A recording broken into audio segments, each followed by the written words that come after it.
আজকে আমরা এই ভিডিওতে প্রমাণ করব ত্রিভুজের যে কোনো দুটি বাহুর দৈর্ঘ্যের সমষ্টি তৃতীয় বাহুর দৈর্ঘ্য অপেক্ষা বৃহত্তর। তো এই ভিডিওতে আমি তোমাদের বুঝিয়ে দেব, সাথে শেষে একটি উপপাদ্যের একটি ওভারঅল ছবি আমি লাগিয়ে দেব, ঠিক আছে? তবে ভিডিওতে আমি শুধু বোঝাবো। তো আমরা কাজ করি, প্রথমে একটা ত্রিভুজ এঁকে নিচ্ছি, নাম দিচ্ছি ABC।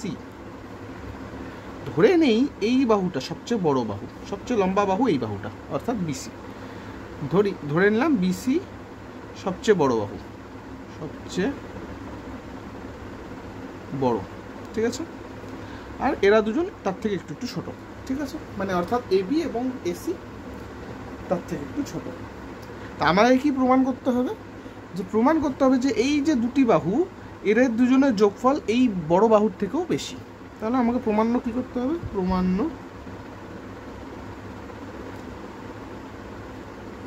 AB যোগ AC গ্রেটার দেন BC, এটাই আমাকে প্রমাণ করতে হবে। তো তার জন্য আমরা কি করতে পারি? তার জন্য প্রথমে আমরা এ বিন্দু থেকে, অর্থাৎ শীর্ষবিন্দু থেকে আমরা একটা লম্ব টানব, ঠিক আছে? কার ওপরে? BCর ওপরে। যেই লম্বটা টানা হবে ডি বিন্দুর ওপরে, ওকে?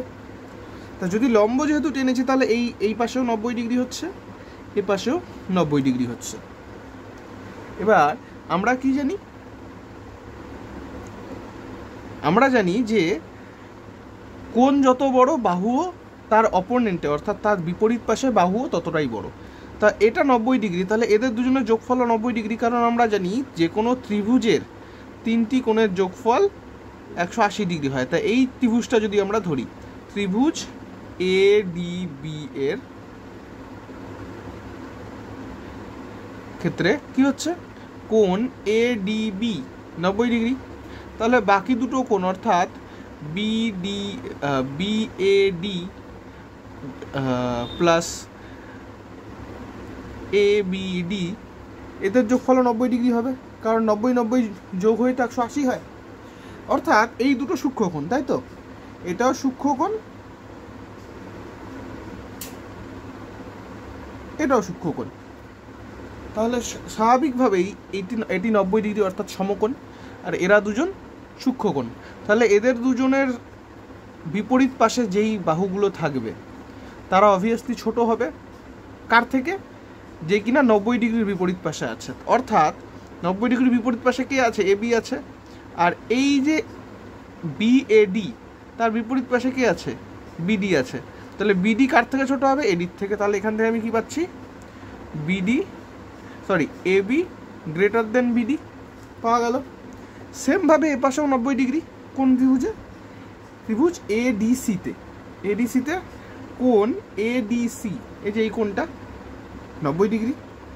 অর্থাৎ বাকি দুটো কোণের যোগফল কত? ACD যোগ CAD, এরা দুজন 90 ডিগ্রি, অর্থাৎ দুজনই সূক্ষ্মকোণ, ঠিক আছে? দুজনই সূক্ষ্মকোণ। তাহলে আমরা এখান থেকে বলতে পারি, যেহেতু সূক্ষ্মকোণের বিপরীত পাশে যে থাকবে অবভিয়াসলি সে ছোট হবে যে সমকোণের বিপরীত পাশে আছে তার থেকে। তাহলে এখানে সমকোণকে ADC, তাহলে ADCর বিপরীতে কে আছে? AC আছে। তার থেকে ছোট কে হবে? এই যে সূক্ষ্মকোণ DAC, তার বিপরীত পাশে যে আছে তার থেকে ছোট হবে। তাহলে আমরা এখান থেকে পাচ্ছি AC গ্রেটার দেন BC। তাহলে আমরা পেলাম কি? AC greater than BC। তাহলে এই যে AB গ্রেটার দেন BD আর AC গ্রেটার দেন DC, এদের দুজনকে যদি আমরা যোগ করি তাহলে কি পাবো? AB যোগ AC গ্রেটার দেন BD যোগ DC। তাহলে এদের দুজনকে যদি আমরা যোগ করে দেই, BD যোগ DC মানে কি? BD এই অবধি ছিল, DC এই অবধি ছিল, BD যোগ DC মানে একটু BC। তাহলে AB যোগ AC গ্রেটার দেন BC হয়ে গেল। তো আমরা এই ক্ষেত্রে কি করলাম? সহজ ভাষায় প্রমাণ করলাম। কিন্তু তোমাদের কি করতে হবে? তোমাদের সব লিখে লিখে করতে হবে। তোমাদের যেহেতু স্কুলে আসবে পরীক্ষায়, সেহেতু উপপাদ্যের মতো তোমাকে প্রমাণ করতে হবে। সেই ক্ষেত্রে আমি তোমাদের এই ভিডিওর সাথে শেষে তোমাদের স্কুলের বইয়ের উপপাদ্যটা অ্যাটাচ করে দেবো, যাতে তোমাদের পক্ষে ইজি হয়। কিন্তু বোঝানোর ক্ষেত্রে আমি উপপাদ্যটা পুরো লিখলাম না, তাহলে ভিডিওটা অনেক লম্বা হয়ে যাবে, তোমাদের বুঝতেও অনেক সময় লাগবে।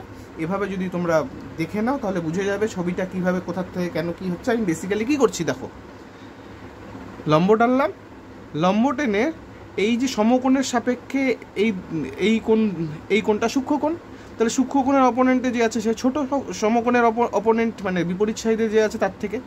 সেমভাবে এই ত্রিভুজও তাই করলাম, এই দুজনকে যোগ করলে আমরা বিসি পেয়ে যাচ্ছি, আর এই দুজনকে যোগ করলে এবি যোগ এসি পেয়ে যাচ্ছি।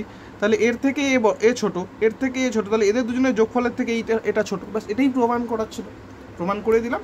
এবার লেখাটা তোমরা বইয়ের স্টাইলে লিখবে, ব্যাস এটুকুই আমার বলার ছিল। আমি শেষে বইয়ের ছবিটি যোগ করে দেবো।